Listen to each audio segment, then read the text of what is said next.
નમસ્કાર દર્શક મિત્રો, હું છું એન્કર અર્પિતા પટેલ. આપ જોઈ રહ્યા છો VM24 news Gujarat news channel. જોતા રહો ગુજરાતના દરેક જિલ્લાના ન્યૂઝ VM24 ન્યૂઝ ગુજરાતમાં. સુરત શહેરના રાંદેરમાં businessman black money 5 crore white કરવા ગયા અને રૂધ લૂંટાયા. સુરતમાં ઘરથી 6 મીટર દૂર જ ઇનોવામાં આવેલા 4 શખ્સ રૂપિયા ભરેલા ઠેલા ઉઠાવી ફરાર. વલસાડ LCBની ટીમે ફિલ્મી ઢબે પીછો કરી 45 મિનિટની અંદર જ 4 આરોપીઓને ઝડપી પાડ્યા. વલસાડ જિલ્લા પોલીસની ટીમે કારમાં રહેલા 4 કરોડ 55 લાખ રોકડા આરોપીઓનો કબજો સુરત પોલીસને સોંપ્યો. વલસાડ જિલ્લા પોલીસની ટીમે બગવાડા ટોલનાકા પાસે પોલીસની નાકાબંધી જોઈને આરોપીઓ રોંગ સાઈડ ઉપર ભાગી ગયા હતા. વલસાડ જિલ્લા પોલીસની ટીમે બાતમીવાળી કારનો ફિલ્મી ઢબે પીછો કર્યો હતો. આરોપીને પારડી તાલુકાના વલસાણા રાવળ ફળિયામાં આવ્યા હતા. વલસાડ જિલ્લા પોલીસ ટીમે 2 આરોપીને ઝડપી પાડ્યા હતા. રાંદેરના તાળવાડીમાં જિલ્લા પંચાયત સોસાયટી પાસે 6 લોકો કારમાં 5 કરોડ લઈ ભાગ્યા હતા. વેપારી હરીશ વાકાવાલા કંટ્રોલને જાણ કરીને કંટ્રોલે પોલીસને મેસેજ આપ્યો. ક્રાઇમ બ્રાન્ચ SOG સહિત સ્થાનિક પોલીસની 6 ટીમો બનાવાઈ. કુલ 100 થી વધુ પોલીસને સામેલ કરાયા. શહેરના અલગ અલગ વિસ્તારોમાં નાકાબંધી ઉપરાંત 50 થી વધુ CCTV ફૂટેજની તપાસ કરાઈ હતી.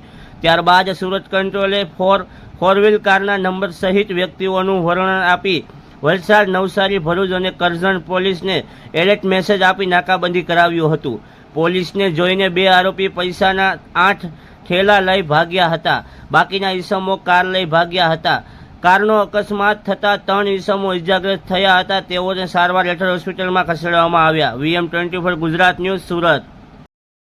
ગઈકાલે સુરત શહેરમાં રાંદેર પોલીસ સ્ટેશન વિસ્તારમાં અંદાજિત 2:15 વાગ્યા આસપાસ એક હરીશ વાકાવાલા જે કાપડનો ધંધો કરે છે એ પોતાના 5 કરોડ રૂપિયા લઈ અને પોતાના એક મિત્ર શ્રીકાંત જોશી સાથે એક ગાડીમાં જતા હતા.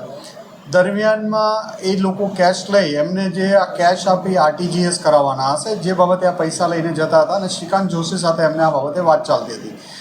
શ્રીકાંત સાથે એક શૈલેન્દ્ર પણ નામનો માણસ કોન્ટેક્ટમાં હતો અને આ 3 જણા ગાડીમાં બેસી અને ત્યાંથી નીકળ્યા. આગળ જતાં એક જગ્યા ઉપર ઊભા હતા, ત્યાં એક ઇનોવા કાર ઘસી આવે છે અને શૈલેષ વાકાવાલાના માથામાં મારે છે.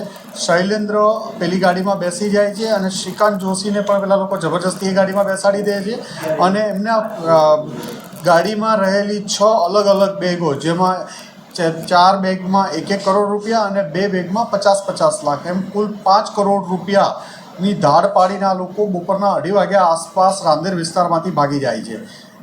ફરિયાદીએ સતર્કતા દાખવી તાત્કાલિક પોલીસ કંટ્રોલ રૂમને 15-20 મિનિટમાં જાણ કરી કે આવો ગંભીર બનાવ બન્યો છે. જે ગંભીર બનાવને ધ્યાનમાં લઈ કંટ્રોલને મહેરબાન પોલીસ કમિશનર સાહેબ તથા અન્ય સિનિયર પોલીસ ઓફિસરોને જાણ કરવામાં આવી હતી. જે અનુસંધાને પોલીસ કમિશનરશીપ સાહેબ દ્વારા ગુજરાતમાં અલગ અલગ જગ્યાઓએ 30 થી 40-50 મિનિટ જેટલો સમય પસાર થયો હોય, અલગ અલગ જગ્યાઓમાં કોમ્બિંગ કરવા માટે, નાકાબંધી કરવા માટે સ્ટેટ કંટ્રોલ દ્વારા મેસેજ કરાવવામાં આવ્યો. કમિશનર સાહેબ શ્રી દ્વારા સુરત રેન્જ IG સાહેબને તાત્કાલિક ઇન્ફોર્મ કરવામાં આવ્યું.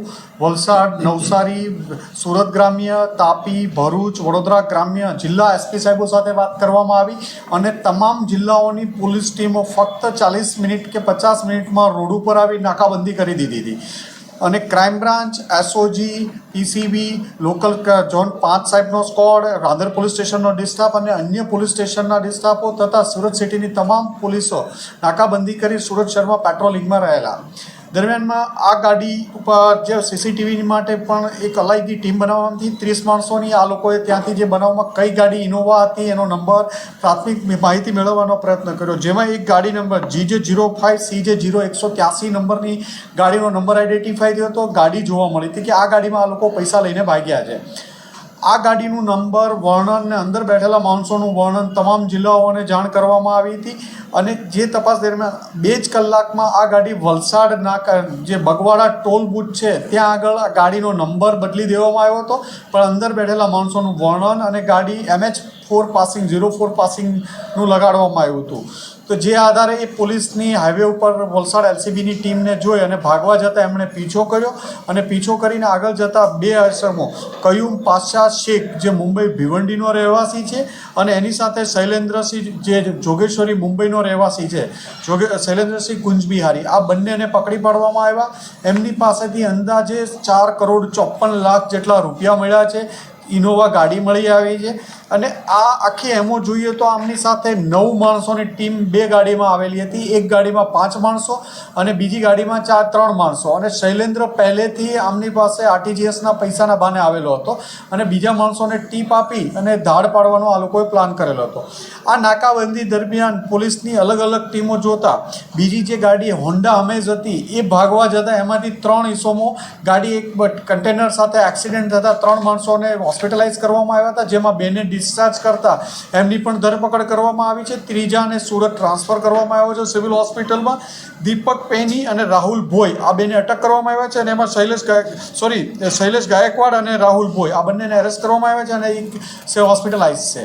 આમ ગણતરીના 3 કલાકમાં સુરત પોલીસ અને વલસાડ પોલીસ અને અન્ય ટીમોની મદદથી 4 કરોડ એક મોટી ધાડને અંજામ આપતા મુદ્દામાલ અને આરોપી સાથે પકડી પાડવામાં આવ્યા છે. સૌથી સારી વાત